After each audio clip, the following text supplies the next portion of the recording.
Barya-barya lang po. Wala tayong tinag 1,000. Gising ko lang ni. Sulod sa bindo. Pambayad og tuition.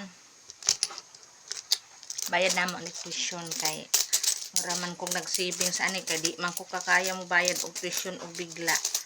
Di na lang ko nanguha sa bindo mo ni pangbayad sa tuition sa kong anak.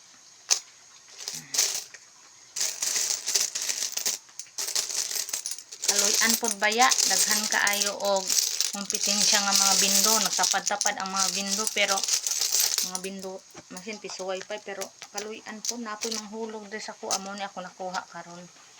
2 months ni siya nga sulod.